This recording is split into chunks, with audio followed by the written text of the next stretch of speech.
Le 5 décembre, il y a eu un incendie sur le campement Notre-Dame, détruisant une des tentes et forçant l'intervention des pompiers de la ville.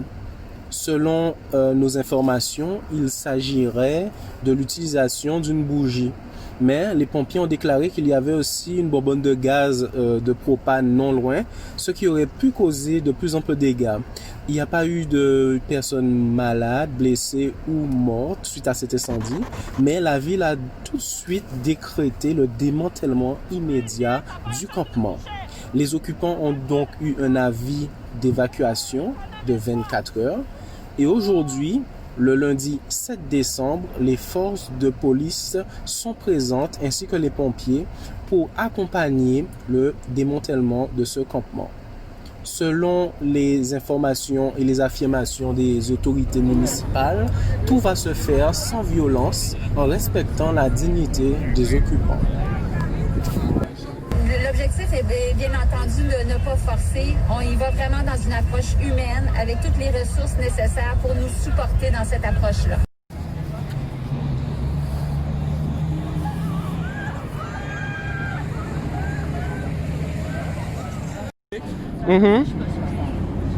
Yes, mais ça c'est ma question. On va les évincer pour aller où? C'est ça. Alors, tu me disais que tu connais des gens qui ont vécu ici. Je connais des gens Quels sont leurs témoignages? En fait, ici, là, je ne vais pas parler en nom de tout le monde, mais ici, là, il y a des gens qui vivent, c'est leur maison. C'est leur maison, ils se sont organisés, ils sont venus ici. Ils se sont installés des tentes, ils ont isolé leurs tentes. Puis là, la ville, avec les pompiers puis les policiers, ils vont les chasser, ils vont les évincer. Mais pour aller où? On leur donne toujours des solutions temporaires. On leur dit, allez dans les refuges, puis on va vous mettre dehors le matin, puis vous allez revenir le soir. C'est ça. Puis c'est des solutions qui sont pas adaptées à tout le monde. Il y a du monde qui sont super organisés ici, là, qui n'ont pas besoin qu'on les organise, qu'on les paternalise. Ce qu'on a besoin, là, c'est des logements pour les gens, pour les loger. Puis tous les paliers de gouvernement sont responsables du fait qu'il y a plus en plus d'itinérance. Ils sont tous responsables parce que ça fait 20, 30 ans, même plus, qu'on laisse la gentrification, les coûts des logements augmentent, ça a explosé, les maisons de chambre sont détruites, il y a des rénovictions, les gens se font évincer. Le droit au logement est bafoué par la propriété privée parce que là, on marchandise un droit, tout le monde a besoin de se loger.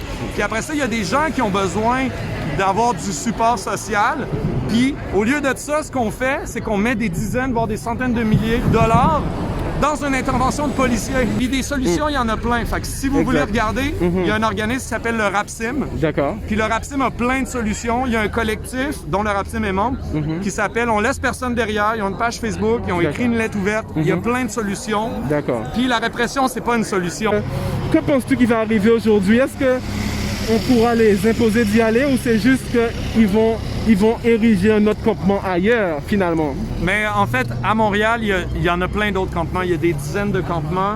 Puis ce qu'on va faire avec les gens ici, c'est soit on va les obliger de déménager ailleurs, soit on va les obliger d'aller dans des ressources qu'ils n'ont pas envie d'aller, ou soit ils vont finir à aller se cacher dans un coin encore plus précaire. C'est vraiment dommage, puis ça envoie un message que la répression policière, c'est une solution au problème de sans-abri.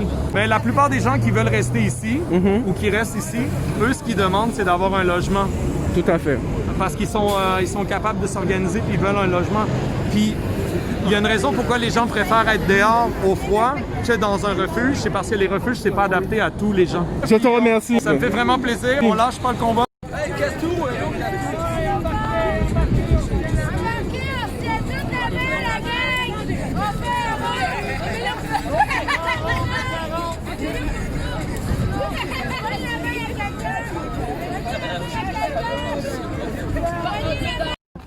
Premièrement, qu'est-ce que tu as à dire de cette intervention de la mairie? Je trouve ça super dommage, moi, que l'intervention policière d'aujourd'hui coûte des centaines de milliers de dollars. C'est de l'argent qu'il aurait pu donner au monde pour les loger. Que c'est de l'argent mal placé à mauvaise place. On parle avec les mouvements Black Lives Matter qu'il faut définancer la police. C'en est un excellent exemple. Les ressources qui sont fournies par la Ville de Montréal ne sont pas adéquates. D'accord. On les crise dehors à 8 h le matin, puis c'est là qu'ils deviennent itinérants à errer dans les villes. Parce que là, ils sont fixes, ils ont accès à des services, ils ont accès à plein d'affaires. D'accord. C'est ça, vraiment déplorable. Aujourd'hui, je me suis rendu sur les lieux du campement pour voir vraiment ce qui se passe. J'ai pu constater l'ampleur du dispositif policier. J'ai vu aussi de nombreux intervenants et des associations qui étaient présentes. Beaucoup d'entre eux ne peuvent pas avoir accès au campement ni s'approcher des itinérants. La police a quadrillé le secteur. J'ai aussi recueilli le témoignage d'un policier qui m'a expliqué que tout se passe dans le calme, que la plupart des campeurs, entre guillemets, coopèrent et sont sur le point de quitter dans le calme et dans la dignité.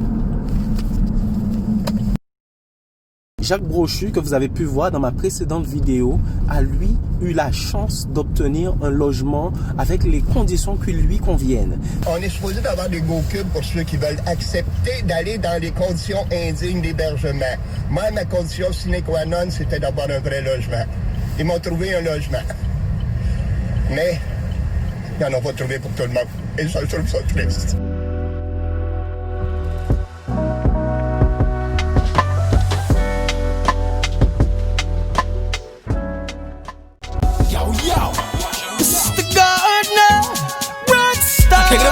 Take them back again. We do this for the Savior. Son, shackle back now. It's gonna get better. Yeah. I said it's gonna get better. Keep trusting the Savior. I need you to understand. To follow God's plan, it's gonna get better. Get better. Get better. Get better. It's gonna get better. Keep trusting the Savior. I need you to understand. To follow God's plan, yeah. Better. Gonna get better. Better. Gonna get better. Pas dans ta life, ça se complique pas. Pourtant tu as un Dieu si magnifique. Non, relâche pas mon bon panique. Reste fort et casalène, make it up. Avec Jesus, tu as la victoire. Garde espoir, même quand t'es dans le noir. Pour m'y faut y croire, les bénédictions vont pleuvoir. Et dans la source de vie, tu devras avoir. Et désormais, l'abondance de la vie, tu vas avoir. Yo, yo. It's gonna get better, keep